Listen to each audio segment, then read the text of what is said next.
Y'all ever play Yu-Gi-Oh?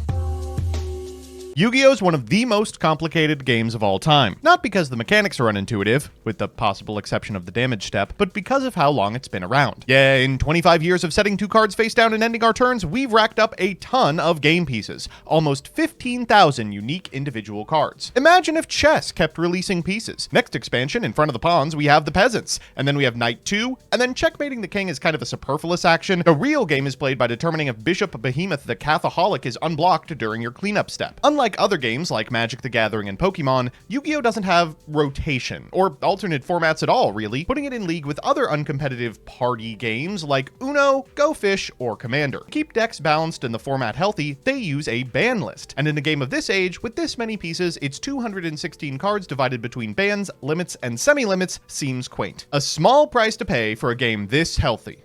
But what if I wanted to pay smaller? After all, in 25 years, you pick up a lot of rust. Do terrible FTK enablers like Amaryllis really need to be on the list? Do weird hits like Sun Avalon Healer need to persist far past any point of relevance? Why semi-limit a card like Runic Fountain? Is it the third one that gets ya? Over the years, I've delved into the depths of this ultimate question. How many cards can you bring off the ban list before things start to break? Eventually, I bit off a little more than I could chew, unlimiting 2/3 of the entire list and ate my just desserts. Defeated, I slunk back into the world of Twitter threads and TMTs, hanging up my experiments. Until today. I'm back, and ready to show Icarus just how close a true Sunchad can fly. For today's video, I've unbanned 3/4 of the Yu-Gi-Oh! Forbidden and Limited list. Next, I hosted a tournament to try and find anyone capable of breaking a format with these stipulations. Here are the results. What you see in front of you is every single card remaining on the Yu-Gi-Oh! Forbidden and Limited list. What you're probably noticing is there's a lot of really good stuff that's now unbanned. Listen, you can't make an omelet like the miserable Banlist tournament without breaking over 100 eggs. Yes, there are game-winning cards now totally legal, but we had to make compromises somewhere. I like to think that those compromises follow a pretty coherent thought pattern. I'll explain that here. When it comes to the cards that we unbanned, there was a philosophy behind it. First off, there are some cards on this list that could be legal but wouldn't change anything. Confiscation, Pot of Greed, the Forceful Sentry, these might be game determinative, but they don't enable any stupid combo. They would probably be played at 3 in every single deck, but don't necessarily win the game on their own. Still, we kept these cards banned because I don't want decks to be playing the same cards in every strategy. I want there to be an argument for putting certain cards in certain slots, and I think this is the best way to do it we could think of. Secondly, we had to make a game design decision. Infinite link material just has to be okay. There's 1,000 cards that we unhit that provide an unbelievable amount of link material. Gofu, Dandelion, Grinder Golem is no longer banned. But without cards like Apollosa, there's not really too much you can do with them. For the purposes of argumentation, let's pretend that Master Duel exclusive didn't come out. And finally, well, I wasn't willing to put cards that are unlimited on the ban list. We could remove a significant amount of the powerful cards on here if we just banned cards that are already legal. One card that is limited at present, Called by the Grave, I would very much like to see banned, but I wanted to only do removals, not moving anything up. I think that kind of defeats the purpose here. So, with that, let's talk about the individual hits. First off, Floodgates. Arch Nemesis Protoss is, of course, an incredibly powerful floodgate accessible by a great variety of strategies. They unbanned, then rebanned it in the TCG. It is pretty unsurprising that it would be playable here as well. Mjolnir is a very accessible piece of a rank 5 end board, and of course, K9 is rampant. Scythe coming back would just make everyone play any manner of deck that can pop it, and the barrier statues, while they are new additions to the list, unfortunately probably can't come off. Each one of these interacts with a card that was unbanned in a really frustrating way. Like Barrier Statue of the Stormwinds, for instance, can be gotten off of Simorg, which is not on here. The rest are just fill-ins for powerful searchers like Gallant Granite. Speaking of Gallant Granite, Fossil Dynapachycephalo is on here.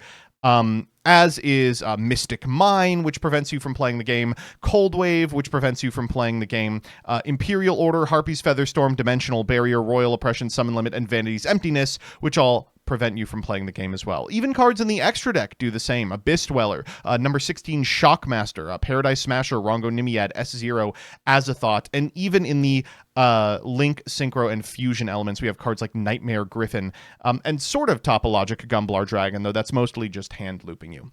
After that, we've got some power outliers. Cyberstein is responsible for a great number of FTKs and very, very searchable.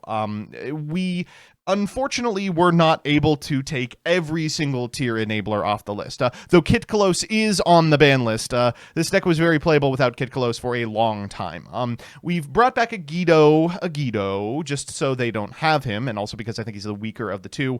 But Kelbeck probably does need to stay on. Magical Scientist, of course, is an FTK. Max C is extremely powerful, and thankfully they are in the process of removing this card in the OCG as well. And Level Eater, I know I said infinite link material is fine, but this is infinite everything material. We got to draw the line somewhere. I think this one literally is infinite. There are staples that would be played in everything that we got rid of.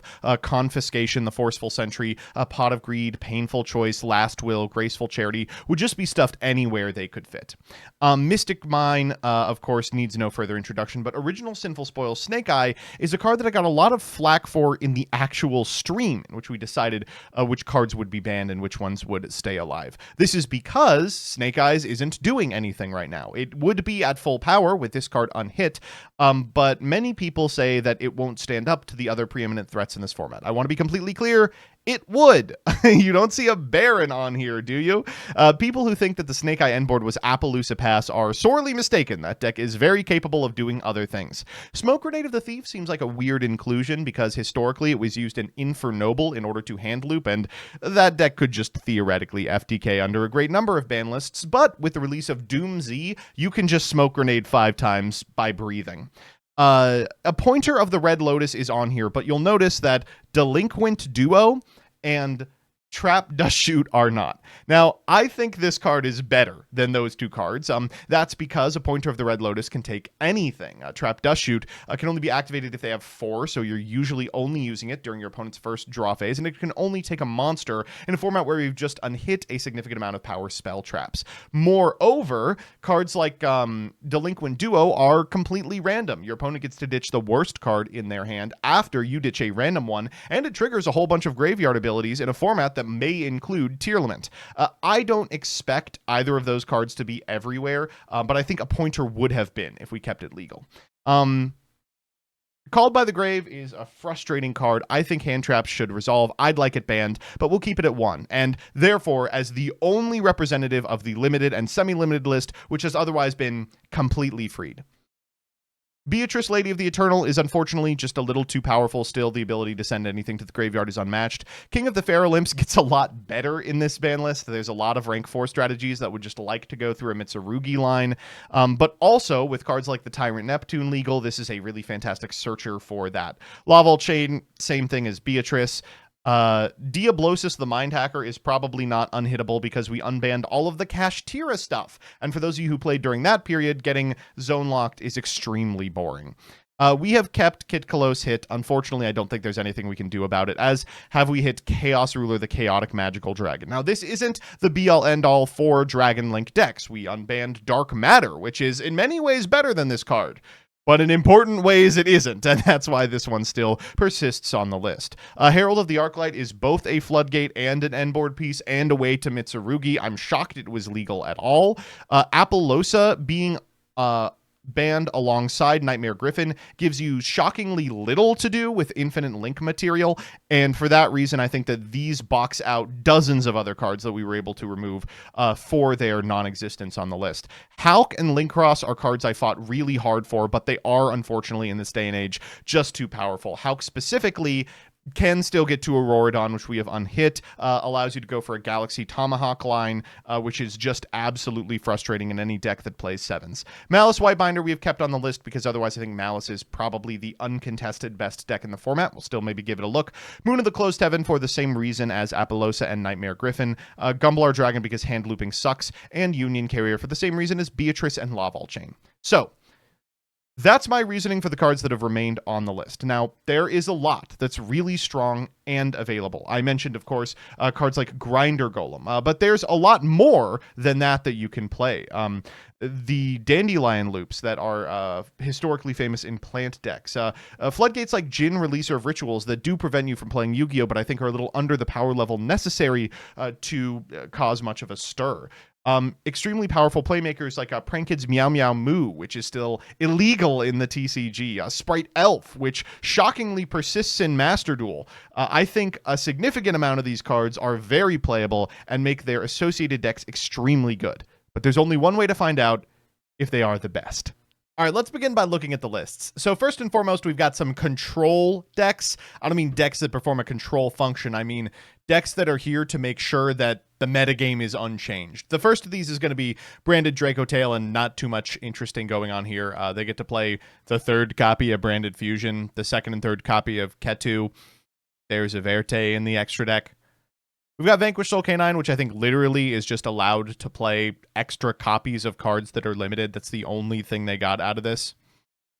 The Yummy deck we picked looks a lot different than something you might be used to. It is playing the Snake Eyes cards, because the Snake Eyes cards are Yummy combo. They're not a super efficient way to get there, but they do work. Moving into the less metagame relevant, but still expected tier, we've got Mitsurugi. This is just Mitsurugi until you look at the last 4 cards in the list, where it becomes clear this is absolutely not Mitsurugi under any circumstances.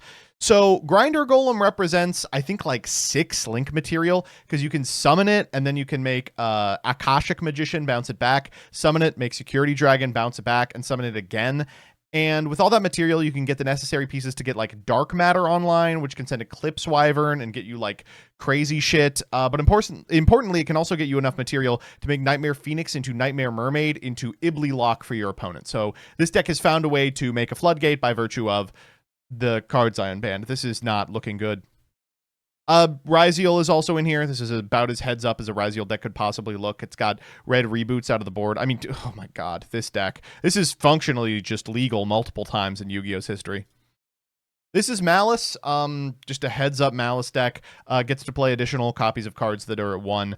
But then you look at the sideboard and you realize that the person who made this list is a criminal, who decided that Delinquent Duo Kaiser Coliseum was the going first plan games 2 and 3. They got Link Decoder back, that's something. All right, we had to put Tenpai in here. Tenpai is just too funny to not put in here. Look at this deck. This deck is just hot nothing. What are you doing going second? Trap, Dust Shoot, Kaiser Coliseum. You got to take the card that's going to get the Trap, Dust Shoot. Man, Tenpai players will do anything to justify continue playing this deck with 3 Regeki in the main board. All right, this is the first deck I'm like really excited about. It's a Zodiac Lunalite, using the Zodiacs and Lunalites as material for each other. Because Broad Bull is unbanned, you can get any Beast Warrior, including the powerful Lunalite ones. So these bridge into each other. They're really cool, and they let you build giant towers and loop your opponent's hand with cards like Evil Swarm or Robberus. I think this is going to be a really fun one to watch. This is I Wish I Was Dead's. There's just no sugarcoating it. You can all probably tell this is I Wish I Was Dead's. This is just a fucking nightmare of combo slop. The only deck in the format that's making use of Card of Safe Return out of the board as a going first option. It aims to make a Firewall Dragon Singularity board, courtesy a couple of cards that are banned, Splash Mage, Link Decoder, and the like. I'm excited for this one for sure. This is Gem Knight. It gets to play 3 copies of Brilliant Fusion, 3 copies of Foolish Burial, which matters a great deal, and 3 copies of the cards that prevent you from going off, like a Crossout Designator. What Half Miss is looking to do with this one is just Christie Loop, which is so irritating. Someone has to stop them. After that, we've got Super Heavy Samurai FTK. Love this deck. It was playable in Master Duel for a short period of time. Galaxy Queen's Light is searchable off of the Galaxy Rank 4, which enables you to get to a Dark Mr. Blaster, Buster, Blaster, who can just dome your opponent for 10 quadrillion life points on turn 1. Have to be damned. This is Dragon Link, and it's just fucking insane. So it's playing all the new cards from Burst Protocol, but it's also playing Dark Matter Dragon. It's also playing Elpie and Pisty and Aggerpain. It's playing hand traps like Gamma that ensure that their plays resolve, as well as Mitsurugi, as well as Soul Charge. I mean, this is the person who is doing the most work at making all the broken cards you can. They've got Borreload Savage and Eclipse Wyvern in the same deck. I like this a great deal. All right, apparently on their Nokia 2600, the Kashtira player has submitted the most pixelated image I've ever seen in my entire life. This is just Kashtira. It gets to play all the annoying banish cards, but it also gets to play a 7 suite. You can see they've got the Diabell Star and a bunch of ways to find it, both to make a negate to sort of insulate your ability to get to Kashtira Riseheart, but also to make Galaxy Tomahawk into Auroradon, which is just a whole silly suite of negates into Baron, if you so desire. If you don't desire, you can also just not do that. What is with these pixelate? Get these branded players a better computer. They spent all their money on this disgusting deck. This is branded, capital B branded. We have the Dracotail deck, but make no mistake, this is capital B branded. It's playing the band Gimmick, Puppet Nightmare, and the band Expulsion, which are now released. It's also playing Verte. It's also on 60 cards. It's also maxed out on that Grass Looks Greener, which is funny as all hell. I can't imagine this is better than just playing the good branded cards in a good deck, but I'm willing to find out. This is Tier. This is the smallest image we've seen yet. I can't believe, what is with the, why, okay. This is, I mean, going to win the event. I could just save you some time here. This is going to win the event. Look at this thing, man. King of the Swamp, little suspect, but I understand it. 3 of each name, 3 Pellerino, 3 Agito. You get to get back on your motherfucking Herald of the Orange Light plan. Oh, God, I miss this deck so much. And finally, this is our big-ass, badass trap deck. Look at this thing. Magical Explosion strategy playing that Grass Looks Greener and Reasoning and Monster Gate with literally 2 targets in the entire strategy. Looking to mill cards like Transaction Rollback, but also looking to 6th Sense to just mill everything and Elemental Blast their opponent and fire Magical Explosion and do a trillion damage. I mean, this sucks, man. I don't want... This is a miserable ass deck to look at. This is something Gavin would come up with. All right, let's see how they do. All right, one of our controls here, branded Dracotail featuring the new cards in Bipro versus branded, a 60 card abomination looking to puppet lock because we unbanned Puppet and Expulsion. All right, the Dracotail player is going first, and they're going to prove they're the better branded by opening Branded Fusion. Down goes Wildbaz into Sanctifier, sending Fricks as well for a Ketu Dracotail. Ketu Dracotail activated here to get a copy of Lucius to hand. Then out comes Cartesia. They'll normal summon the Lucius and activate the effect in order to grab a copy of Phimina before activating Cartesia in order to make an Arthalion. Arthalion 1 and Lucius 2. Phimina 3 in order to set a copy of Flame and a copy of Sting and just go ahead and grab the whole grave back. They'll pass back to their opponent who will draw for turn. It's a Courier. They're going to begin with a copy of that Grass Looks Greener. And no Ash for the Grass Looks Greener says, I don't actually care about that. Albion comes down first into a Branded Fusion, into a Dracotail Flame. Not particularly surprising here, cycling back the Ketu for a Malulu. Down comes Cartesia. Phimina, in response, is going to make a copy of Secretarion. Good luck, buddy. Retribution is going to reset the Fallen of the Virtuous into a Sting, banishing the Fallen of the Virtuous, cycling back and drawing again. They're going to set 1 card and pass. Albion, the Sanctifier Dragon at end step, is going to bring back a Fallen of Albaz, and a Gamma Fallen of Albaz is going to fuse off for the Dragon that devours the Dogma. They'll go into a Quem and cycle back the Branded in High Spirits alongside New Ecclesia and Cartesia, but it's just cards in hand, probably not enough to stem the bleeding. From here, the Secretarion is going to trigger, targeting a couple of cards in the yard to bring back Fricks, and shuffle back the Albaz as Fricks triggers to bring back Lucius. Lucius triggers here in order to grab a copy of Phimina from yard, and Phimina activation will send the hand to the yard for Chaos Star Source Dragon, beating the back row. Branded Sword is the activation here. They'll get a ton of tokens just trying to wall up to use the cards in hand. Set a copy of Ketu and eat this copy of Quem, and then Ketu is going to enable them to perform a fusion summon of Arthalion for a trillion. They're going to go ahead and bounce everything possible, triggering the effect of the Pan and the effect of the Frixel, setting another copy of Flame from deck and a copy of Horn as well. Down goes the Quem, down goes everything, battle phase, and it looks like our branded Dracotail pilot will be taking a quick and decisive game 1.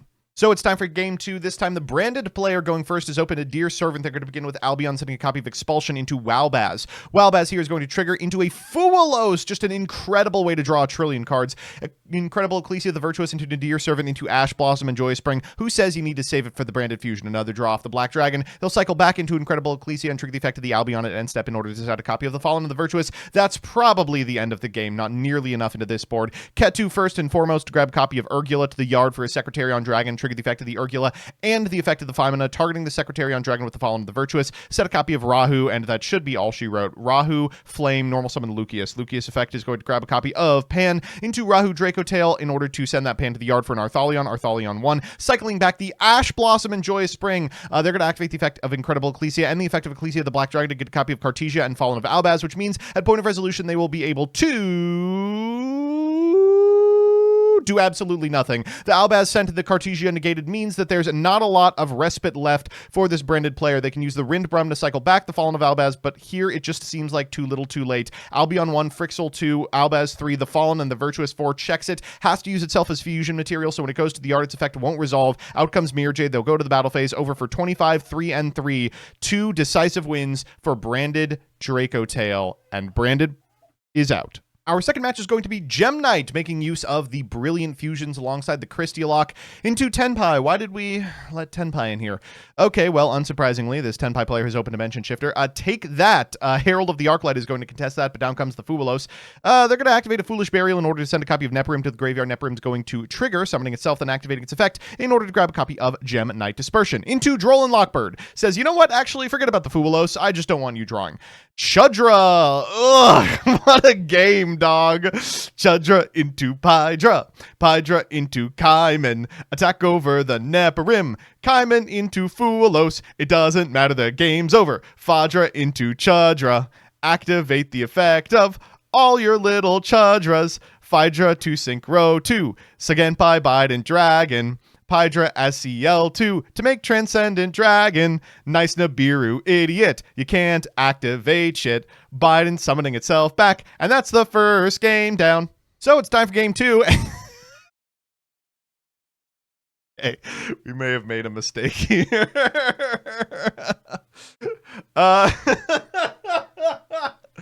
So Tenpai has been forced to go first, but they came prepared. All right, well, Kaiman for a copy of Chudra.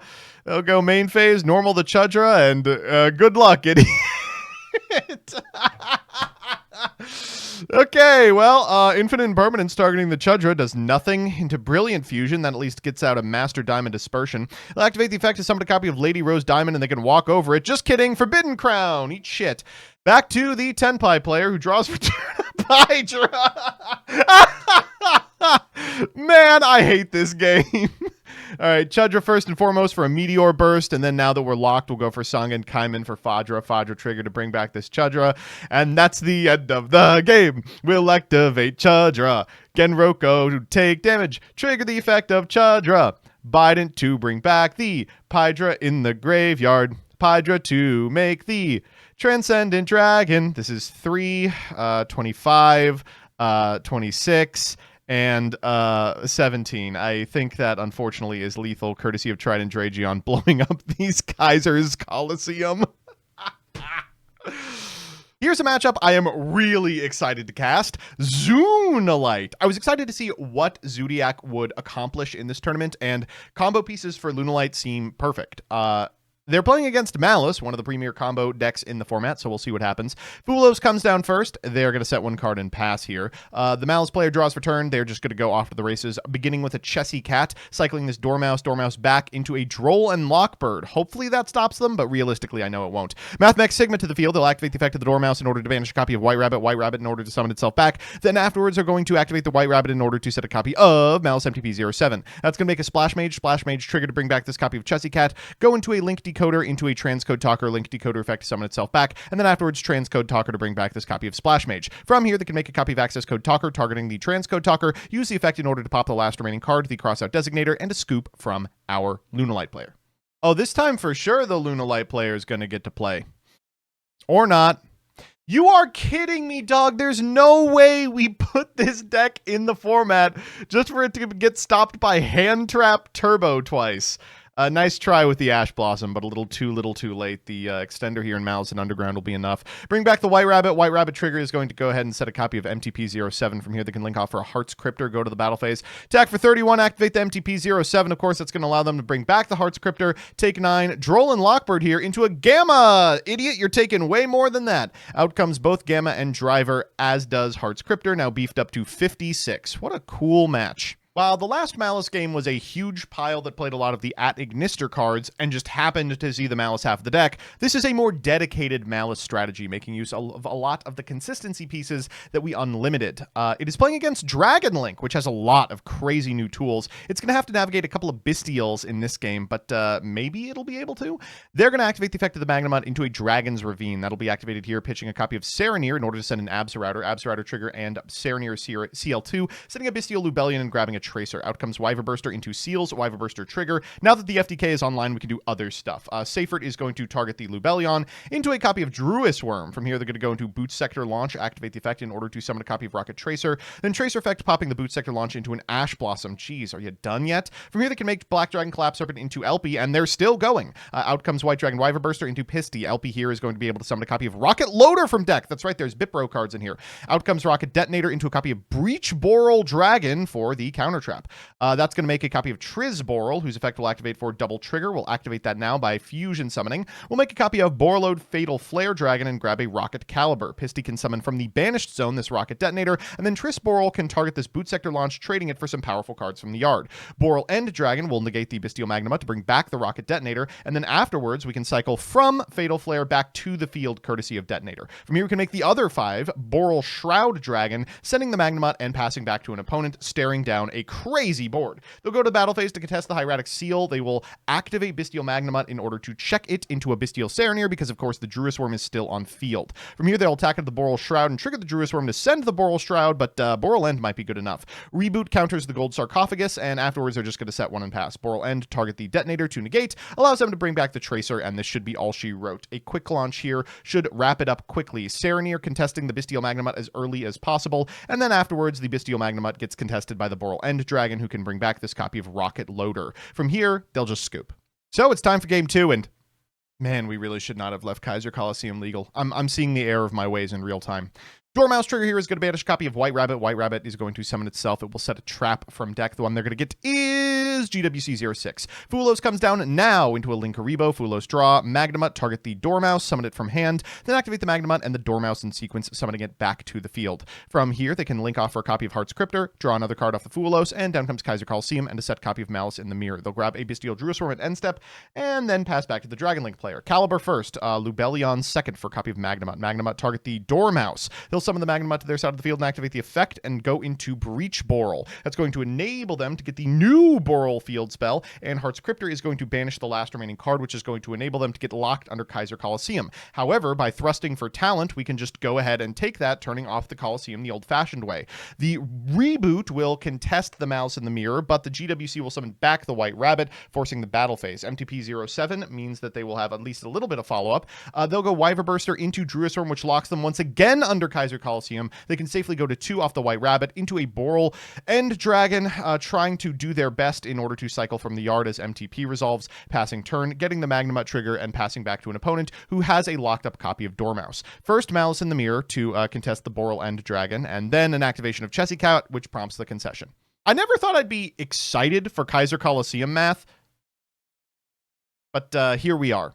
For Game 3, the Malice player has opened pretty well. An Ash Blossom and a March Hare maybe gives them some plays, but will it be enough to stop Rocket? Let's see. Striker Dragon, first and foremost, cycling a Recharger back to hand as we make a Wyver Burster into a Boot Sector launch. That's going to bring the Recharger to field as they link off for a Pisty, trigger the effect of the Wyver Burster for a Black Dragon Collapse Serpent, into Breach Boral, activating the effect for Rocket Reboot. They're going to go for Elpie here, which just has fantastic arrows with Breach Boral. That's going to eat an Ash Blossom. That might be the end of the turn. They have to go for the draw mode on Triple Tactics Talents, and they find a Dragon Ravine, so it's not. They're going to pitch a copy of Wyver Burster for an Absorrouter. Absorrouter here is going to grab a copy of Caliber. Then out comes the Caliber for Triss Boral. Triss Boral is going to cycle the double trigger and then use the effect in order to cycle back the Absorrouter. Double trigger is going to banish from the yard for a Borreload Fatal Flare, whose effect will trigger for a Detonator. Detonator and Absorrouter out into a Boral Shroud. Fatal Flare targeting the Boral Shroud for a Triss Boral for Rocket Detonator to bring back the Triss Boral for an Agarpin. Agripin. Agripin here can summon a Dispotter, whose effect can bring back this copy of Caliber into a Boral End Dragon, set 2 and pass turn. They draw for turn a Fuelos, a little late, into a Dormouse, into a Forbidden Crown, a miserable way to go down. Out comes the White Rabbit, but Dispotter can just shuffle it back, and then afterwards, the Gold Sarcophagus might help. Chessy Cat is going to trigger here, will summon to the field. It will activate and be contested by Boral End. That will target a copy of Rocket Recharger. Afterwards, they'll link off for a Linkuriboh into a March Hare, summoning it to their side of the field. That's going to make Splash Mage. Splash Mage. Target is banished by Called by the Grave, and then afterwards, it looks like Dragon Link will be advancing over Malice. Our next match is Super Heavy Samurai FTK versus yugioh. Imagine playing rank 4s in a format this unbound. Well, the Super Heavy Samurai player is going first, so good luck to our yugioh Chad. Actually, they don't need good luck. They have Droll and Lockbird. Okay, Fenrir Pass. Let's see if you can beat that. Ash, Valor, yugioh Node. Woof. Well, the Aggregator's coming down first to contest the Fenrir, followed up with the next yugioh into a Sword yugioh. Sword yugioh is going to trigger for a copy of Ice into Cross, and your window of opportunity is now over. Detonator will attach the Mirror Logic Aggregator into an Ice yugioh, summoning a copy of Sword yugioh from deck, then overlaying for a copy of Light Dragon at Ignister. That will contest the Cashier Fenrir into a Node. Node trigger is going to bring back this copy of Sword, and then overlay for a Duo Drive. Nibiru comes down, and unfortunately will just be crossed. That's going to prompt a concession. All right, Super Heavy Samurai, don't fail me now. You're going first again into 4 Handcrafts and a 1-card Charter. Okay, well, Dimension Shifter into Perulia, into Ash Blossom, into Fuelos. I love Yu-Gi-Oh, man. Yu-Gi-Oh is so good. I don't know, pass turn, why not? They'll draw for turn, down comes Ice yugioh. With no Ash Blossom, that's the end of the game. X yugioh's going to grab a sword, special out the sword, use the sword activation to grab a copy of Ext, and then go to the battle phase. 17, 15, 5. Take that, idiot. In main 2, just overlay for the detonator, activate the detonator effect, cycle back this copy of Dimension Shifter, and pass turn. Okay, this time for sure. Wakaushi first and foremost. That gets detonated. Okay, obviously, we all knew that was going to happen. What about Wagon? Wagon activation? That also gets detonated. Yeah, it would, huh? Wow, every single card in this deck is crazy weak to detonator, isn't it? All right, passing back to the yugioh player. They're just going to go for an X to activate the effect of the X and the Mirror Logic Aggregator, targeting their own detonator, I guess just to rub it in for sword and detonator, and I guess yugioh advances. Man, what a letdown. Super excited for this one. This is our Kashtira rank 7 build playing against Yummy Snake Eye, a beautiful, miraculous merge of the two archetypes now that there's total vindication for Snake Eye pilots not willing to play OSS. Kashtira player going first into a Fuelos. They don't even Ash Blossom it. They're like, what are you going to draw? Nothing? My hand sucks. Well, they're going to begin with a copy of Snake Eye Ash. That is going to grab them the second Poplar activation, summoning it to their side of the field, and linking off for a Linkuriboh into the Divine Temple that was already in grip, setting a copy of Snake Eye Diabellstar. Cycle the Poplar, then activate the Ash. That's going to be met with an Ash, and afterwards they're going to go for the Poplar effect, resetting their other Ash for a Triple Tactics Towns to draw. Nothing going, so they'll just get in for 3 and 28 before linking off for an SP Little Knight and passing. Okay, any name does it. That is not a name. Man, some things never change with Kashtira. You know what's funny is this is also not super helpful for the the Snake Eye player. Imperm on the Oak, gonna be with a Linkuriboh. Ha, you forget this was legal, idiot? All right, out comes the Poplar, and this should be all she wrote. Promethean Princess here will draw, and our Kashtira player will concede. Time for game 2, and boy, is this Yu-Gi-Oh! Kaiser Coliseum again. Perulia really good against this deck, not so good against Fenrir. Activate in order to grab a copy of Unicorn. Activate Kaiser Coliseum Pass. All right, well, there's another Perulia, I guess. Passing once again, Wanted Seeker of Sinful Spoils at end phase to get a copy of New Diabellstar. Beautiful art there. Into another Perulia. They're just going to go to the main phase. Down comes this Diabellstar. Activate the Diabellstar effect to set a copy of Deception of the Sinful Spoils. That is going to enable them to get a negate on board. They will do it by pitching a Rise Heart into the Hallowed Azamina. Now that they have a negate, they can feel pretty confident in just going to the battle phase, hitting for 24, 25, and I think 19. In main 2, they're going to go for the Rise Heart, banish a copy of Birth, and then afterwards overlay for a big Rise Heart into Prosperity here, going for 6, because of course afterwards they can trigger the effect of the Rise Heart and just set something. They get off the top here. Kashtira Birth is okay, I suppose. They'll trigger the effect of the Rise Heart in order to attach one of their fusions and then pass turn. Lava Golem, really really fortuitous rip off the top, but also locks them under Kaiser Coliseum. Isn't that irritating? They're going to set one card. It's the Yummy Surprise back to the Kashtira player. They're going to begin by activating Wanted Seeker of Sinful Spoils in order to rip a card, then activating the effect of the Hallowed Azamina. They will activate Birth and use the Birth effect in order to bring back Kashtira Fenrir, which they will activate in order to grab a Kashtira Unicorn that will be normaled. That is going to grab them a copy of Theosis. They'll go Scareclaw Kashtira, and then afterwards they will be victorious. So it's time for that all-important Game 3. Ooh, this looks pretty good from both players. Looks like our pilot is going to begin with a copy of Bonfire for Ash. They will normally Ash activate the effect, and this is one of those hands where you do kind of have to jam the Imperm and hope for the best. Unfortunately, that is the best. Set 2 pass is not where you want to be. Okay, well, first and foremost, here is Unicorn into a Pot of Prosperity, finding off the top. Birth is nice. Evenly matched. Looks really stupid now that we made Unicorn. Okay, we'll take Ash here, activate the effect of the Unicorn, and then afterwards go for the Birth, activate the Kashtira Riseheart, and then send something to the Banished Zone, which we can get back with the Birth, activate the Birth into a Cosmic Cyclone, pretty good here, and then afterwards go for Kashtira Theosis, target the Riseheart to get the Fenrir anyway. Fenrir trigger in order to grab a Kashtira Riseheart. They'll go to the battle phase, attack in, Linkaribo activation. That's going to enable a Kashtira Unicorn banish, get in for 1250 and overlay for a big Riseheart, plus a set copy of Big Bang. They will banish this set card and attach one with the understanding that they'll just get a couple over the course of the turn. Oh, unfortunate. Okay, Bonfire here for another Ash. Going to try this again. First and foremost, we're going to use the effect of Riseheart. Ash effect here is going to be met with Ash. Just says, I'm not doing anything about it. And now the Riseheart is back online as well. Set one card at end step. This Kashtira Riseheart will contest the back row and get a card attached back to it. Draw for turn. It's a Fualos. This Riseheart's coming down. It's incredible just how fantastic this deck can be when it's allowed to do so little. They're going to cycle back this copy of Birth and activate the effect of the Riseheart again, use the effect of the Birth in order to bring back a copy of Fenrir, and this should be all she wrote. Fenrir here is going to grab a Unicorn and go to the battle phase, banish this copy of Ash face down, trigger the effect of the Riseheart, and then get in for 24, 3, and 15. Looks like Kashtira will be going on, and Yummy will be going home. Another match I'm super excited for. A Mitsurugi deck making use of Grinder Golem. A bunch of just individually powerful cards alongside the extremely svelte Mitsurugi engine to put up boards that are mid-rangey against one of my favorite decks of all time, Tearlaments. I'm going to be honest, I don't think anything is beating Tearlaments in this tournament. They're going to begin with a copy of Primeval Planet Pellerino. Afterwards, they're going to go for Shiren Mill 3, one of which is an Agido. We got Agido! Milling a whole bunch here, hitting a Shadal Beast to draw a card, a Merly to fuse in order to shuffle back the Shadal Beast for a Mud Dragon of the Swamp. From here, we can normal summon a copy of Diviner of the Herald and send a copy of Mudora to the graveyard into a Baron to Fleur. Now that we're protected, we will go for a Tearlaments Kashtira, activate the effect in order to mill 3, and Baron to Fleur in order to pop Shiren. Shiren here will trigger, shuffling back King of the Swamp, which enables an activation of Grapha. So Grapha and Baron and a set copy of Sulliak. Pretty good. Harpy's Feather Duster coming down, popping the Sulliak, but Sulliak can get a copy of Havness. They will go for the Grinder Goleming. So let's see what this does. They'll go into Linkaribo. Blackout Laughs here is going to be calling Akashic Magician, which prompts the concession. What? Oh no! They know the combo!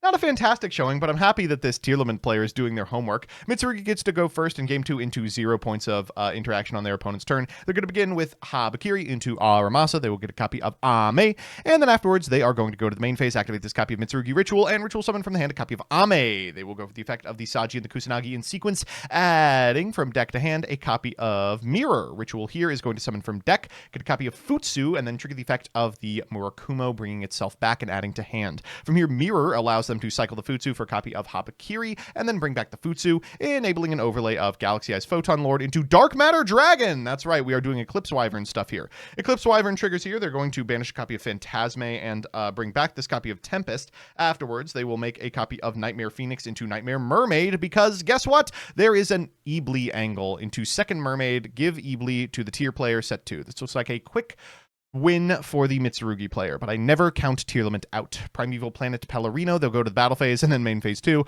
go for Diviner of the Herald, send a copy of Agido, and mill 5. From here, they can activate the effect of Shadal Beast and Tearlaments Scream in order to grab a Sulliak and a copy of King of the Swamp. Down comes Sprined into Fantastical Dragon Phantasme, into Forbidden Droplet to prevent the Merly send. Oh, awful. Draw a Ash Blossom off the top to contest the Shiren, and that might be it if it was a lesser deck. Instead, it's Tearlament. Tearlament is going to mill 3 here, cash Tira, one of which is Rhino Heart. They are going to use the effect of Rhino Heart and one of the names in Yard in order to perform a fusion summon of Grapha. They'll go for Pellerino to pop. As they go for the prayers, Mudora will contest the prayers target. From here, they're going to be able to bring back this copy of Kusanagi, but the Tearlament player will be able to make Kaleido Heart and send a Merly to Yard. Kaleido Heart and Merly will trigger, as will Kusanagi, as will Aramasa, as will Grapha, changing the effect activation to send a card here, the Trivi Karma. We're going to go into a Winda, which should lock it up. Trivi Karma here for another Pellerino. Triple Tactics Towns to look at the hand and take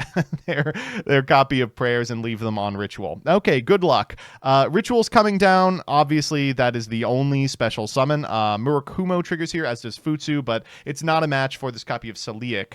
This Phantasme comes down and will be met with Grapha, but the Murakumo will get the Pellerino out of the hand and send this copy of Kaleido Heart finally, though the Murakumo will not resolve. This Kaleido Heart will come back and spin the Murakumo, and the Tearlament's Cashier will mill as well. It will be met with the prayers, which will activate both effects, and then afterwards they'll activate the effect of the Murakumo and the Mirror in Yard to shuffle itself back and summon back the Murakumo, adding the Mirror just to concede after they realize they are locked out of specials courtesy of Winda.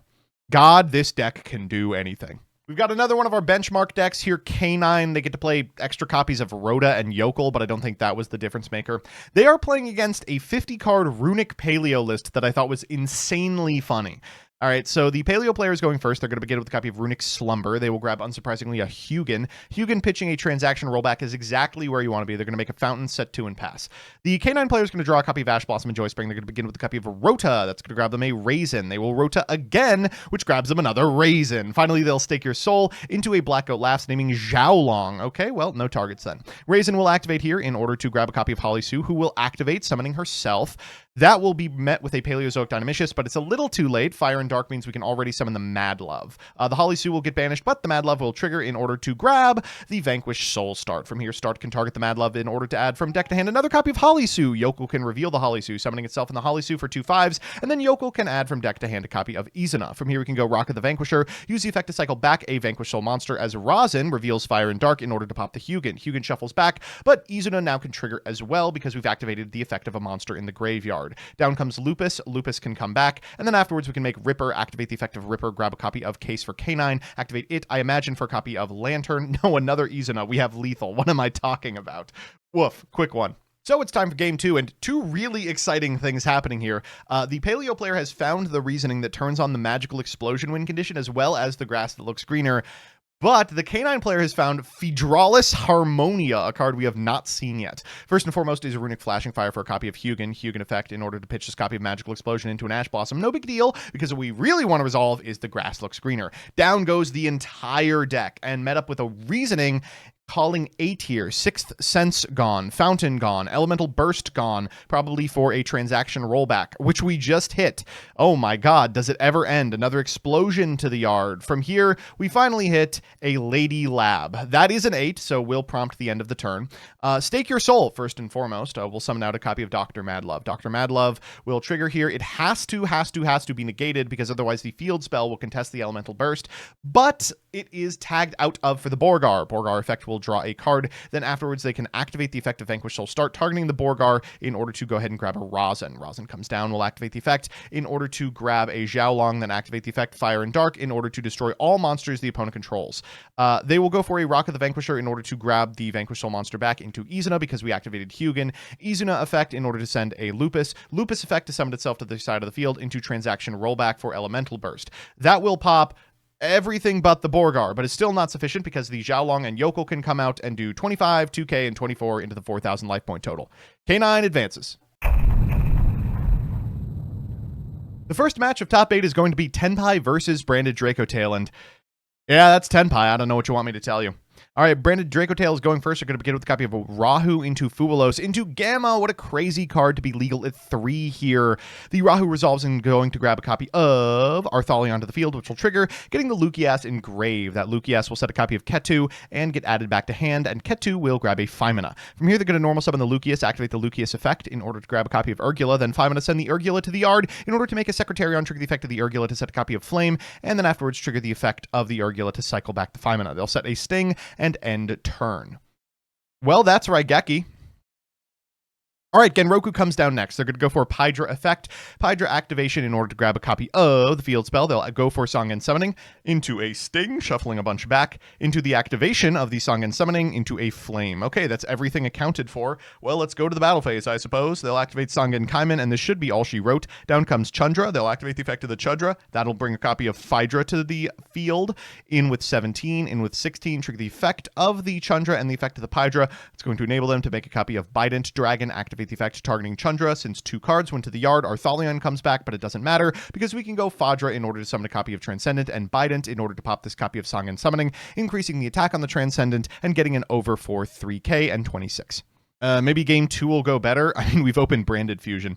Let's begin with Branded Fusion. We're going to get a copy of Albion the Sanctifier Dragon here. Fricks triggers to get a Rahu Dracotail into Lukias. Lukias trigger is going to add a copy of 5-mana to hand, then we'll activate Rahu in order to fuse it for an Arthalion. Arthalion will trigger, as will Urgula, as will 5-mana. That sets a copy of Flame and a copy of Sting. Up comes the 5-mana into a Ketu for a Pan. We will set this copy of Horn and cycle back this Fricks as well, passing back to our opponent. Okay, that's a pretty good draw. Sangen Kaiman first and foremost. We'll grab a copy of Chandra. Normal summon a copy of Genroku into a Chandra activation, called by the grave on the 5-mana into Albion in order to dodge into Forbidden Crown into Dracotail Horn. Oh my god, what an incredible sequence. Fallen of Albaz back, 5-mana back to the opponent's field. Secretarion fused out. Down comes Chandra. Pan activation. Fallen of Albaz activation gets the Chandra off the board for Alba Lenitis. Set a copy of Ketu and pop this copy of 5-mana. Woof. Incredible chain links from the Dracotail player. I never thought I would be excited for a Tenpai Game 3, but here we are. First and foremost, we've opened Wowbaz, which is nice. The Tenpai player, unsurprisingly, has been forced on first. They're going to go for Phaedra, bring back this copy of Genroku, and then afterwards they're just going to set 3 and pass. Okay, let's see what we can get accomplished. First and foremost, we can fire off the Branded Fusion. Branded Fusion sends a couple of cards to the yard, goes for Lubellion. Lubellion activate, Malulu activate, Genroku activate in order to summon a copy of Chandra. From here, we can set a copy of Ketu Dracotail, get rid of the Chandra, and then activate the Lubellion to go into a Chaos Star Source. Now that that's negated, we'll use Star Source to eat 2 of the back row, and Ketu activation in order to grab a Gulamel. Gulamel will trigger if any of these resolve in sequence, so they have to chain the Forbidden Crown now.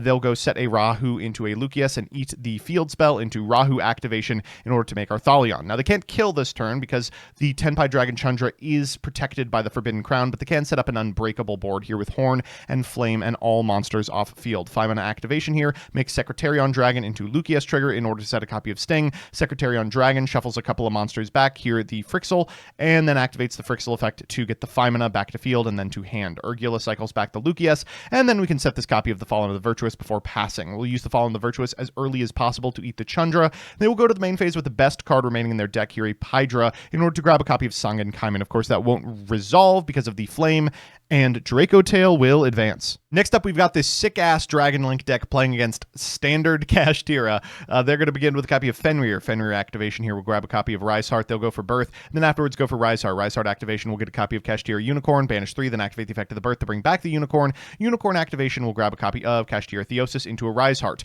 Now that nothing's going to the graveyard, that Dimension Shifter is a lot more alive. They'll go for the effect of the Riseheart and pass turn. The Dragon Link player draws and begins with a copy of Prayers. They will add a Mitsurugi monster afterwards. The Riseheart will trigger, of course, and then afterwards they'll go for a copy of Habakiri. Habakiri will summon a copy of Saji, which will go to the Banished Zone. It will trigger still because it was tributed, but a Riseheart will be able to attach it. Mitsurugi Ritual comes down into an Ash Blossom, miserable situation to be in. That'll be a concession. So obviously, like, 4 Bestials isn't usual.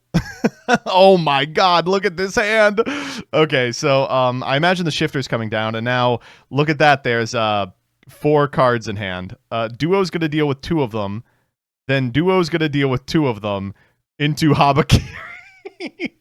Okay, we're still under Shifter, but I mean, even under Shifter, surely an Ame is enough to automatically win the game. They're going to use the effect of Habakiri for Prayers, set it and pass. That is not enough. All right, passing back to the Dragon Link player. They're going to begin with a copy of Rocket Tracer, link off for a Striker Dragon activation. Go ahead and grab that Boot Sector, launch special out of Wyver Burster into a Romulus trigger, Wyver Burster trigger. They are going to grab a copy of Dragon Ravine. They'll Dragon Ravine here. We can't even activate the Fulos because it'll just get contested by the Murakumo, so they're hoping they like link it off or something. They'll go for the Black Dragon Collapse Serpent, banishing the Eclipse Wyvern in order to bring back the Lubellion activate for this Bestial Magnemite. Let's just go next. Okay, I'm starting to realize that leaving all the floodgates legal was probably a bad idea. Well, the Kashtira player is going first, so they're going to special out the Unicorn, use the Unicorn effect in order to grab a Kashtira Theosis on the Unicorn in order to grab a Fenrir activation in order to grab a Rise Heart. Afterwards, they can use the effect of the Rise Heart summon from their hand and then activate its effect with a Shangri-Ira on field and a Big Bang, triggering the Shangri-Ira and the Big Bang in order to cycle back and lock a zone from their opponent. Back comes Fenrir into a Rise Heart for 1, set to pass. In standby phase, they can summon off the Shangri-Ira, but in draw phase, they will force everything out thanks to Anti-Spell Fragrance. Crown comes down, but it'll be met with a Solemn Judgment. They get the quick launch here, but of course that's not long for this world. Big Bang back, they'll use the effect of Shangri-Ira to bring out a Unicorn into main phase 1. Normal summon the Eclipse Wyvern into Savage, and that's a scoop. All right, Vanquish Soul Canine versus Ryziel. Time to see who is the more powerful of the remaining Xyz decks. God, I hope it's not the rank 4. Okay, Holisu coming out first. Afterwards, we'll activate the effect of the Xiaolong because something was revealed into a Ripper. Ripper activation will grab from deck to hand a copy of Yokel. Yokel will activate in order to summon out the Lupus. From this position, they can activate the Yokel effect in order to grab an Izuna, then normally Izuna in order to make Saruya Skulldread. That's going to be met with an Ash Blossom, pretty fortuitous Ash Blossom. Afterwards, Lupus can be summoned, and of course, Saruya Skulldread can summon out the Izuna, which enables them to make a Nash Knight. It's something. They'll pass turn here, and the Ryziel player will draw a Bonfire. First and foremost, that comes down for a copy of Ext. Ext will be summoned, sending a Mirror Logic Aggregator in order to negate the effect of the Skulldread. Am I right? Sword Ryziel afterwards, and then they will overlay for a copy of Light Dragonite Ignister. That forces out the Nash Knight to go into the suck. Ice Ryziel comes down as the normal for Sword Ryziel, overlays for Duo Drive, hoping the last card in hand is an Ash Blossom. It isn't. Duo Drive resolves, and then afterwards it's just clean up Star Ryziel, detaching the last material for a Ryziel Cross. Activate that. Then afterwards, activate the Ryziel Cross, shuffling 2 back in order to draw. Next, Node Ryziel for Ice Ryziel for Ryziel Detonator. Activate the effect, targeting this Mirror Logic Aggregator, and Node Ryziel in order to summon back Sword Ryziel to make a Duo Drive again. Battle phase to eat the entire field, and we can set this copy of Infinite Impermanence. Lupus activates here, but Cross can negate it. Important to do so because otherwise they can make Typhon. Rhoda is a pretty good draw and enables them to get to Raisin, but doesn't actually do much of anything under Droll and Lockbird. Lupus will activate, but there will be a surrender immediately after. So it's time for game 2, and wow, 3 handcraps and 2 one-card charters. All right, first up is Perulia. That's going to get ashed. Well, you know what second up is Fuwalos. Izuna coming down because a card has been activated in the hand. They'll send a copy of Yokel, activate Lupus into Fuwalos. Okay, down comes Lupus. They'll overlay for a Ripper. That's probably correct. Activate Ripper, grab a copy of Lantern.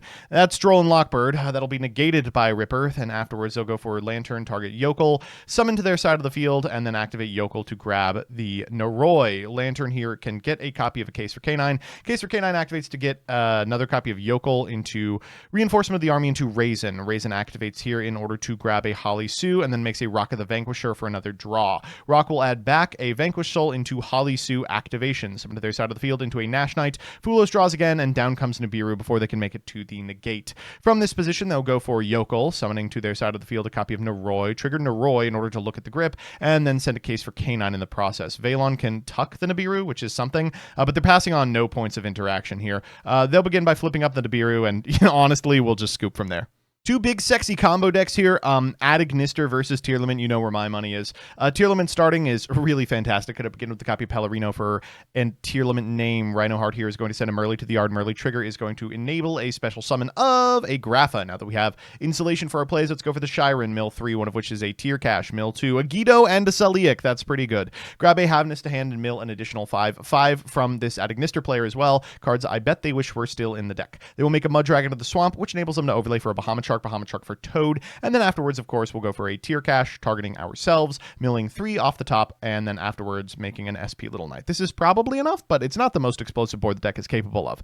First comes the Sigma. That'll force out a Keldo the Sacred Protector in order to shuffle a bunch of cards back. Afterwards, you're going to go for a Gold Sarcophagus, banishing a Dormouse. That effect will be changed, courtesy of Grapha, in order to discard a card. Here, a Havness. Havness will perform a fusion summon, making a Kaleido Heart early. Gold Sarcophagus afterwards for a Chessy Cat to the field, and then important to keep bodies off field, so this will be met with a Totally Awesome. That will be negated, destroyed, summoned to our field, and Totally Awesome triggered to get back this copy of Tearlaments Kashtira. Malice and Underground afterwards for White Rabbit. White Rabbit can summon to their side of the field, activate White Rabbit into SP Little Knight just to keep the Malices off field so that they can't be banished for the effect of MTP07 into Tier Cache. Tier Cache activation, targeting ourselves, is going to mill 3, one of which is a Merly. That'll trigger the effect of the Kaleido Heart and permit for a fusion summon here for a copy of Dragostapelia. Pellerino can pop this copy of Tier Cache for another couple of cards, one of which is a Shiren, which enables a fusion summon of Rukalos. I Meet You here is going to reveal allied code, and they'll go for backup Adagnister. That's going to be met with Dragostapelia, and afterwards they can link it off for a Dark Infant Adagnister. This is actually still going on. Wizard Adagnister here, but it has to be able to get the card in yard, so Mudora checks that. Afterwards, down comes Agnister Island. Island will trigger. It'll be met with Rukalos. You fell for the oldest trick in the book, because guess what? After you summon back that Kaleido Heart, the island can just summon itself back. It's gonna set itself in the field spell zone. It'll activate again, summoning out this copy of Wizard Adagnister into Splash Mage, but Black Goat last checks the board, and we'll see a concession. That was a surprisingly good game. All right, time for game 2. It looks like the Adagnister player is going first. Going to be met with a Tier Cache first activation.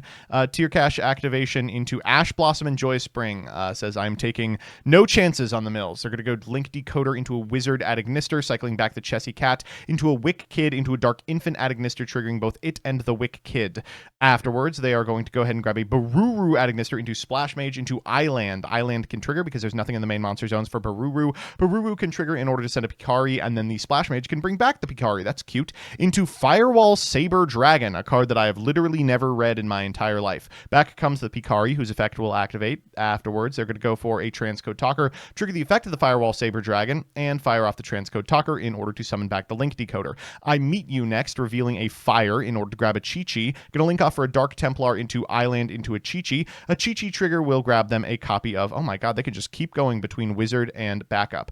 But down comes Wizard, courtesy of iConnect, and then out comes Dark Templar Adagnister summons to make Primathmech Alimbertion. We'll get a couple of cards off here for Circular, and then go for the effect of Hiyari Adagnister. That contribute this Primathmech in order to grab Gachiri, and then backup Adagnister comes down next in order to add an Idli.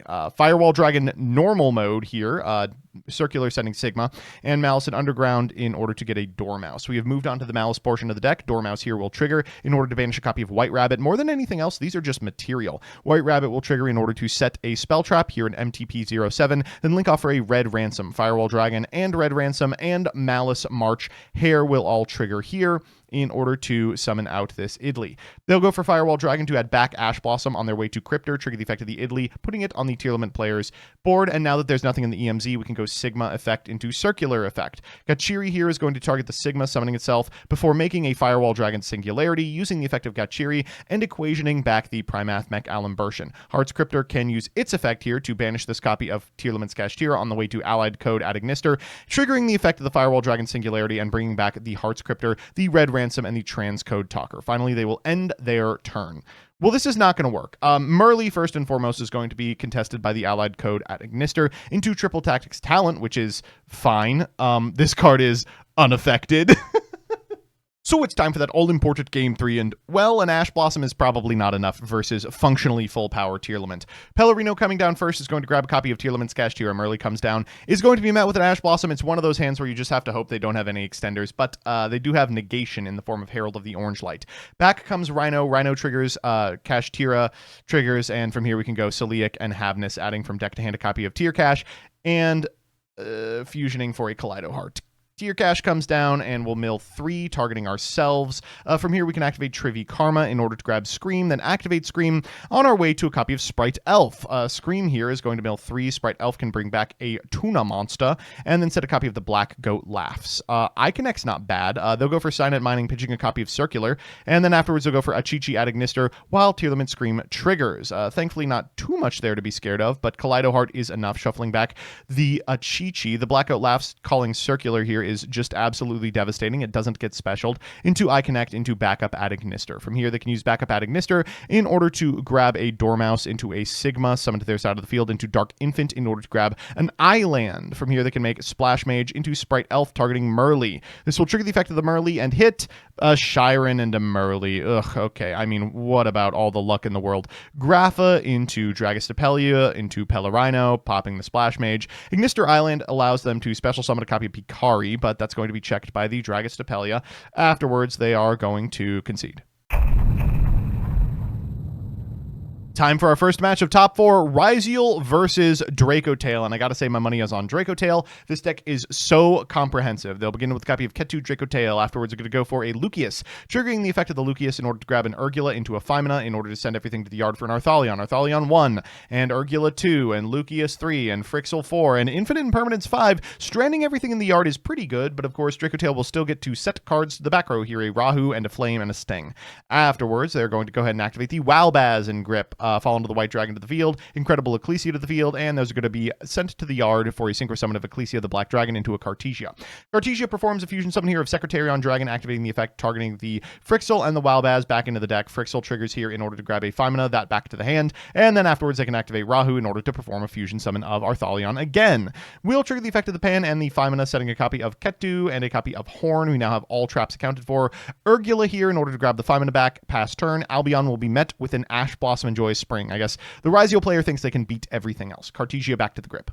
So the Ryziel player is going to begin with a copy of Fuelos into Horn. Oh, that I don't know about that. They're going to draw a card. Afterwards, they're going to go for an X Ryziel and Valon in order to contest the Flame. The X will resolve, getting a copy of Sword Effect in order to grab a copy of Ice. From here, Ecclesia the Black Dragon will make a Fallen of Albaz, whose effect will trigger and get a Dragon that devours the Dogma onto the field. From here, Dragon that devours the Dogma will trigger, shuffling a couple of cards back into an Ice Ryziel into a copy of Star. Star can set a copy of Ryziel Cross, but that will be quick work for the effect of Feimina. Feimina will summon a copy of Gulamel, and of course, the Frixel activation in Yard procs the Gulamel to pop the Cross. From here, they'll set a copy of Rahu into Bonfire into another Ice Ryziel. They'll overlay for an Exciton and activate the effect into a Sting here to just banish some cards before everything but the Dragon that devours the Dogma goes to the yard. That triggers Arthalion and Pan. It is so hard to pin this deck down, and the Ryziel player is almost out of options. Back comes Lucius. They'll activate the effect of the Lucius, and the Ryziel player will just scoop.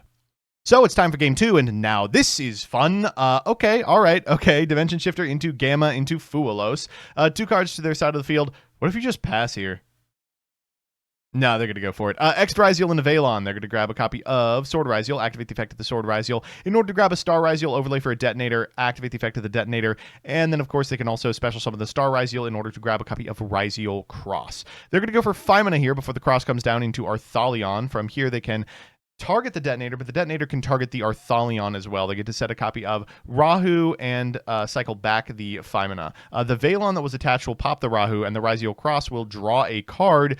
Here it is, a copy of Solemn Judgment, so they're just going to set 2 and pass. They're going to begin with a copy of Branded Fusion into a Solemn Judgment, and followed up with a Ketu into a Solemn Judgment. Damn, that's crazy. All right, the Ryziel player now just normal summons a copy of Ice Ryziel and wins the game. Ice Ryziel summons a copy of Sword Ryziel. Sword Ryziel triggers in order to grab a copy of X Ryziel. They'll summon out the X Ryziel, activate its effect in order to grab a copy of Node Ryziel, and that's all she wrote. So it's time for that all-important game 3, and oh. All right, this is not a good hand for either player. Urgula, Flame, Duo. Okay, well, Duo, I guess. Duo 1 comes down as long as it doesn't hit the ice.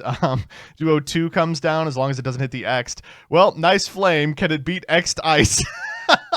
This is why I say duo isn't great. X Ryziel setting Valon pops the flame. Ice Ryziel summons from deck a copy of Node Ryziel. Imagine getting hand looped for 4 and just winning because you drew the 2 greatest starters in the history of time. Detonator triggers here, equipping the Valon. Going to go for Ice Ryziel, and that's a quick surrender. Oh man, this next match is one that I've played a million times. Cash versus Tier. And let me tell you, this one has a lot more play than you would expect. Unicorn comes down for a Cash Tier Theosis targeting the Unicorn. That's going to grab a copy of Fenrir. Fenrir here can grab from deck to hand a copy of Rise Heart and overlay for a Shangri-Ira. That's going to be met with Tier Cash. Not the only one playing Cash cards. They're going to mill 3 here and get functionally nothing. All right, well, I couldn't get lucky every time. Big Bang here is going to cycle. Shangri-Ira is going to target one of these zones, and we'll cycle back this copy of Unicorn. Afterwards, going to overlay for an Arise Heart, set 3 and pass. For turn we draw a Haveness, just a little too late, and looks like a quick game 1. So it's time for game 2, and well, this time the Tier player is going first. They're going to go Diviner of the Herald. That'll send a copy of Yugioh to the graveyard. We got Yugioh into some pretty powerful stuff. Rhino Heart here will activate, pitching this copy of Celiac. Grab a copy of Tier Cash, and afterwards send a Tier Cash. Tier Cash for Tier Cash for Tier Cash. Gonna summon itself and banish this copy of Rhino Heart, mill 2, and then 3. Here hitting a Shiren. Shiren triggers, shuffling 3 back for Kaleido Heart, and Trivi Karma-ing for the Scream. Scream here is good because as we link off for Little Knight, it will trigger, sending 3, one of which is a Merly and one of which is a Haveness. Shuffling back for Muddragon of the Swamp and for Dragostapelia, setting a Called by the Grave and passing with the Negate up in hand. The Wanted Seeker of Sinful Spoils comes out first. Going to begin with a Diabell Star into a Scream activation into a Dragostapelia. That will negate the Diabell Star and will mill 3, one of which is a Yugioh and another of which is Shiren. Oh my god. So Kaleido Heart can spin the Diabell Star as we mill 5 cards from the deck and perform a fusion summon for Grapha. Out comes Pot of Prosperity, and that is going to grab... okay, well, that's not bad. Down comes Fenrir. Fenrir activation into Called by the Grave, targeting Fenrir into Scare Cash, into Herald of the Orange Light. That will negate the effect of the Scare Cash and prevent the resolution of the Cashier Fenrir into Triple Tactics Talents. That will grab a Dragostapelia into Theosis, target Fenrir. How far can we go here? We'll go Unicorn effect in order to grab a Birth. From here we can activate Birth. Birth effect will grab back Scare Cash, I suppose, into a Rise Heart again. He's back. Down goes the Grapha. They'll equip a card, go to the battle phase, walk into the Kaleido Heart, take damage so that the Rise Heart triggers again, and then go to end phase. For turn, we'll draw a copy of King of the Swamp, normal summon it, and then link off for an SP Little Knight. That'll force the Cash Tier a Rise Heart, but will also put you in a position where the Cash Tier Birth will probably end the game on its own. Cash Tier Birth will bring back this copy of Fenrir. Fenrir will trigger, SP Little Knight will banish it, but the Unicorn in hand is going to be good enough, and if that wasn't good enough, the Cash Tier Rise Heart was as well. 2 rough games determined by the big, stupid floodgate that is Cash Tier a Rise Heart. Rise Heart trigger, banish this copy of Unicorn, banish 3, Unicorn trigger to grab a copy of Cash Tier Theosis, target the Unicorn in order to summon a Cash Tier Fenrir, and then overlay for a dark-armed popping Scream and banishing Cash Tier Theosis. Mudora here is going to shuffle a bunch of cards back and then hope to draw a top deck that matters. Fenrir back as well. Shiren is probably not enough. Linking off for Elf. Elf activation is going to bring back Merly. Merly activation is going to prompt a Unicorn and a Fenrir, targeting the Elf into Mudora here, putting back the Agito's in order to give ourselves more chances to mill correctly. What are they? Well, a Tier Cash into an Yugioh, it could happen. Milling 5, O-Lion, the hit off of the Cash Tier player, but nothing that performs a fusion summon. From here, we'll just normal summon an Ash Blossom, calling Mech Knight Blue Sky off the Black Goat Laughs, and getting in for lethal. Looks like, unfortunately, Cash Tier will be advancing over Tearlament. Well, it all comes down to this. The stupidest Xyz deck of all time versus the stupidest Xyz deck of today. 16 decks, a significant amount of which had intelligent combo plays to do, beaten to death by Rank 4 Turbo and Macro Rabbit. Who will win? Who cares? First up is Ice Ryziel for the Ryziel player into X Ryziel. X Ryziel activates for a Sword Ryziel. Dimension Shifter comes down into a Called by the Grave. From this position, we can go ahead and special summon out the X Ryziel and make a copy of Detonator for 3. Detonator trigger to go for the Aggregator into Sword Ryziel. And then afterwards, we can detach one for the Star Ryziel. Star Ryziel will trigger to set a copy of Cross, activate Cross. And then afterwards, we can overlay for a Duo Drive. Duo Drive will attach this X Ryziel, then can activate in order to grab a Node Ryziel and a Sword. Node comes down, will activate the effect, sending the Sword, summon back the Sword, then afterwards overlaying for a Baguska. Cross here will shuffle a couple of cards back, and then they'll set this copy of Infinite Impermanence and pass back to the opponent. Bulos just a little too late into a Deception of the Sinful Spoils. It will at least get a good pop out of that. Hallowed Azamina will send the Deception for a copy of Murcielago, but guess what? That does nothing. Out comes Cashier Birth into Fenrir, which does nothing, into SP Little Knight, which contests the detonator, but for the cross. Okay, time for game 2. Well, time for game 2, and this one looks like it will have some back and forth. Fubulos plus Nibiru here. Going to begin with a copy of Wanted Seeker of Sinful Spoils, special summon out a Unicorn, grab a Birth, then afterwards set the Birth, which enables a normal summon of Diabellstar. Diabellstar will trigger here to get a copy of Deception of the Sinful Spoils, and Greedy make a Galaxy Tomahawk. This will be met with Fubulos, summoning 1, 2, 3, 4, 5 tokens, and fulfilling the condition on Nibiru. The Deception of the Sinful Spoils can get rid of one of the tokens for a Hallowed Azamina, and then as we go to IP Masquerade and draw a card, we can triple tack to look at the hand, forcing the Nibiru. From this position, the Nibiru will get a token to our side of the field. We'll shuffle back the triple tack and go for a Pot of Prosperity, finding off the top. 1, 2, 3, 4. Okay, Theosis is probably good enough. We'll take the Theosis, then afterwards we're going to go for the effect of Cashier Birth to bring back this Unicorn. Theosis target the Unicorn, grabs a Fenrir, and Fenrir can of course grab Fenrir from this position. Draw off of the Fubulos, but no big deal if we're just going to macro our opponent. Down comes Rise Heart activation for Birth, and then afterwards we're just going to overlay for a big ass of Rise Heart. Pass turn. All right, let's see what we can do here. Valor does less than nothing. First and foremost is Pot of Prosperity. That's pretty good news if you're the cash player, because now you get to equip something absolutely bonkers. Oh, that triple tack is disastrous. Triple tack comes down, and this might be a quick finals. A Rise Heart here will equip, and then the triple tack will go take. A Rise Heart here will target this copy of Nibiru, but as long as it's on field, it still is a macro. They will get a card attached, then normal summon this Ice Riziel. Ice Riziel gets a copy of Ext, and we'll special summon a Sword as well. Sword is going to grab an Ice as we overlay for a Light Dragon Ad Ignister in order to pop this Primal Being token. Arise Heart will get an attachment here and go to the battle phase. 3, 23, 17. That is not lethal because we activated the Pot of Prosperity. Oh no, not a miscalculation in finals! So it's time for the game 3 that should have never happened. This Riziel player has a lot to live for. Beginning with an X Riziel, of course, is pretty good. Down comes Ash Blossom into Crossout Designator, into Infinite Impermanence, targeting the X Riziel. No big deal. The node is probably good enough. Triple Tactics Talents, look at the hand, take the Imperm, and now it's node time. Node into Duo Drive activation, and grab a copy of Ice. Ice activates and grabs a copy of the Star from deck, which sets a Riziel Cross. From here, we should be smooth sailing. Riziel Cross can shuffle back a couple of cards to draw a card. That's a pretty good one. Sword Riziel here is going to grab a copy of Ice Riziel and overlay for a Riziel Detonator. 4 materials on this bad boy, including an Eclipse Twins, set a Crossout Designator. They draw for turn. It is nothing. Yep, that's how the tournament ends. Not with a bang, but with a brick. All these stupid-ass combo pieces legal, and the deck that wins is just Satellarknight. So what did we learn here today? Fuck if I know. I guess if you're going to unban 3/4 of the Yu-Gi-Oh! Ban list, you're safe to do so as long as you're fine losing to the 5th best deck of 2026. Really, every time I host one of these, I just sort of expect that some unbelievable combo deck is going to sweep everything. But I think more important than the list in determining what cards are played is the incessant power creep in Yu-Gi-Oh! The fact that cards from the last 3 years are competitive versus design mistakes from 25 years ago should really make you think, how many mistakes are we making today? And are we prepared to deal with the ones of tomorrow? Happy to do this once again. I hope you enjoyed. And if you think there's stuff that I could have unbanned, let me know. I really do not think we could have done more than this. See you next time when we'll do more than this.